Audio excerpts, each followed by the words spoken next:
Bonjour et bienvenue à ce quatrième épisode des Chroniques mexicaines intitulé Ninja Fruit. Alors Ninja Fruit, on peut se dire que ça a assez peu de rapport avec le Mexique, mais vous allez voir.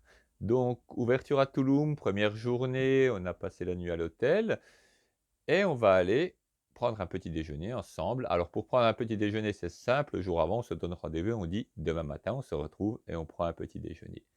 Et après, c'est une affaire de confiance. Faire confiance dans l'univers. On va se retrouver au bon moment, à la bonne heure, pour le petit déjeuner. Et on se retrouve donc bien, facilement, fluide, sans stress, sans réveil. On y arrive. Pour aller chez Ninja Fruit, il faut un peu traverser la place centrale de Tulum. Et derrière, il y a assez souvent, des petites carrioles avec des vendeurs de tacos, de toutes sortes de petites choses, voilà, où on peut manger dans la rue. Ça se fait beaucoup au Mexique. Le matin, il y en a beaucoup moins, mais il y a Ninja Fruit. Donc, c'est un homme qui vend des fruits, comme son nom l'indique. Alors, ce sont des bols, des bols moyens ou grands de fruits frais et qu'il découpe devant nous. Et en fait, cet homme, on l'a appelé comme ça parce il est kung-fu. C'est-à-dire, kung-fu, dans son acceptation première, en chinois, ça veut dire le geste parfait. Et il est parfait. Il travaille. Quand il fait ce geste de couper les fruits, de demander, il est parfaitement dedans. Donc, il a dans sa carriole, il a son couteau, il prend les fruits. Toujours en chantonnant un peu, parce qu'il y a toujours une musique mexicaine à fond derrière dans son poste, dans son enceinte. Et il écoute, il demande ce qu'on veut. Il écoute, sans avoir l'air d'écouter, mais il écoute parfaitement ce que chacun veut. Vous voulez ça comme fruit, ouais. Et il prend les fruits. Et il a un geste très sûr et très clair. Mais chaque fois qu'il découpe un fruit, c'est nouveau. Et on voit bien que c'est nouveau. Il enseigne vraiment ce comportement guerrier dans lequel on peut refaire le même geste tous les jours, aller au même endroit tous les jours, et pourtant chaque fois c'est nouveau. Chaque fois on revit pleinement ce qu'on est en train de faire.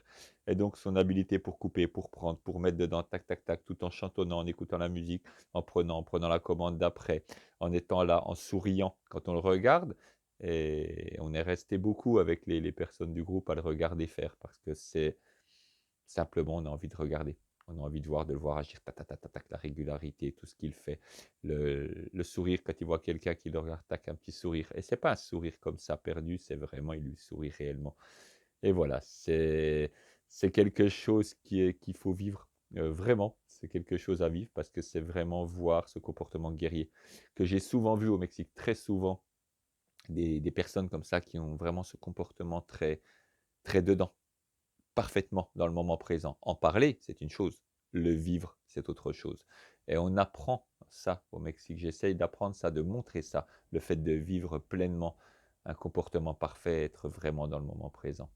Et ce jour-là, alors un des jours où on l'a fait, c'était en 2023, on a vu d'autres guerriers. On a vu à un moment donné un chien.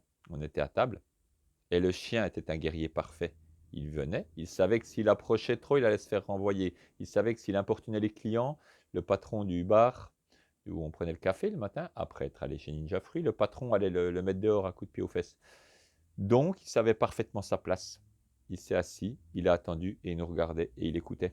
Il écoutait chaque personne, on lui parlait, il écoutait tranquillement, il attendait, il savait rester à sa place. Il y avait un morceau, on l'a appelé, il n'est pas venu. Donc on lui a apporté à manger. Là, il a pris les petites choses. Il est resté.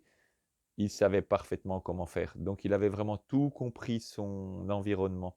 Et il agissait en conséquence. Il m'a rappelé un autre chien une fois, un passage piéton dans la grande avenue à Guadalajara. Deux fois trois voies, il a attendu, il a regardé gauche, droite, trois, quatre fois de suite. Et quand il n'y a pas eu de voiture, plus de voiture à l'horizon, il a traversé sur le passage piéton. Sur le passage piéton, il est venu comme nous et il a attendu. Et il a traversé au bon moment. Donc voilà, comportement de guerrier. Il y avait aussi ce jour-là une personne qui jouait de la guitare, qui est venue jouer de la guitare dehors. Et en fait, quand je le regardais, il jouait de la guitare. En fait, il était là pour jouer. En même temps, on pouvait lui donner quelque chose. Ce qu'on a fait à la fin, il a remercié vraiment clairement directement. Mais il était là pour jouer. En fait, il jouait. Son comportement était de jouer de la guitare.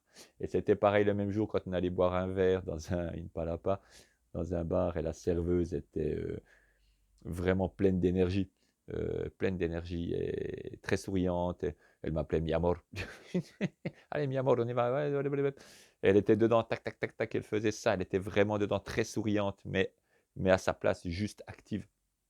Elle m'a rappelé une autre serveuse, une jeune que j'avais vue de la même manière il y a quelques années dans un bar, une très jeune, 20, 21, 22 ans, et qui avait toujours un jeu d'échecs ou 2 sur son bar. En même temps qu'elle servait, tac, elle venait voir, elle jouait aux échecs, qu'elle repartait, et on lui disait quelque chose, elle avait tout retenu à chaque instant.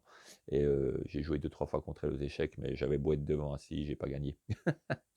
Donc voilà, comportement de guerrier et de guerrière, et ça, c'est vraiment quelque chose. Être là, maintenant, pleinement, parce qu'on ne sait pas ce qui va se passer. Donc Ninja Fruit. Voilà, c'était le petit épisode du jour et cette manière de vivre à la mexicaine qui donne une joie de vivre et une présence à l'acte qui est parfaite. Ah, pas demain, dans 2 jours, tous les 2 jours. À bientôt pour le prochain épisode. Au revoir.